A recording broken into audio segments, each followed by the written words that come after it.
আসসালামু আলাইকুম। গত ২ দিন আগে আমরা আমাদের ছাদে টবের ভিতরে যেই মাটিগুলো উঠালাম সেইখানে আজকে বীজ দেব সেই টবের মাটিতে। আর পাশাপাশি আরও কিছু টব আমরা ম্যানেজ করেছি। টব বলতে দইয়ের খুঁটি ম্যানেজ করেছি গতকালকে। সেগুলোতেও আমরা নতুন করে মাটি দিয়ে এর ভিতরে আজকে বিভিন্ন রকম শাকসবজির বীজ বপন করব ইনশাল্লাহ। তো আমরা সেই উদ্দেশ্যে আমাদের ছাদে গিয়ে দেখি যে আমরা গত ২-৩ দিন আগে যে মাটিগুলো পুড়ে রেখে গেছিলাম, এরপরে বেশ ২ দিন করে ঝড় বৃষ্টি হয়েছে, যার কারণে এই মাটির ভিতরে অনেকটাই বিভিন্ন গাছের পাতা এসে পড়েছে। তো আমরা প্রথমে সেই পাতাগুলো পরিষ্কার করে নেওয়ার পরে গতকালকে আমরা যেই দইয়ের খুঁটিগুলো ম্যানেজ করেছি সেইগুলোতে মাটি দিয়ে ভরাট করে নেব।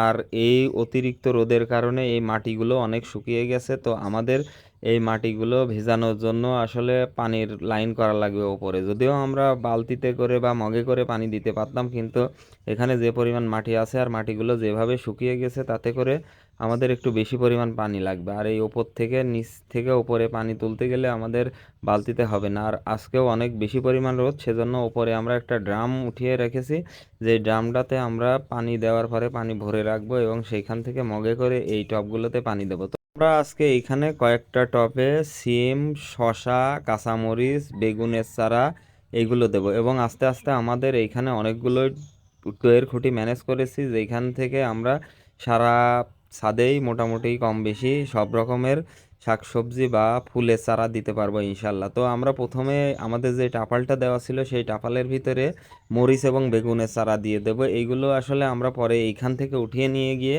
আমাদের খামারের ভিতরে যেই জায়গাটাতে আমরা শাকসবজি আবাদ করি সেইখানে লাগিয়ে দেবো। এইখানে আসলে আমরা মূলত চারা দেওয়ার জন্য এই জায়গাটা বানিয়েছি। চারা থেকে যখন গাছগুলো একটু বড় হয়ে যাবে তখন আমরা নিয়ে যাই একবারে জমিতে রোপণ করে দেব।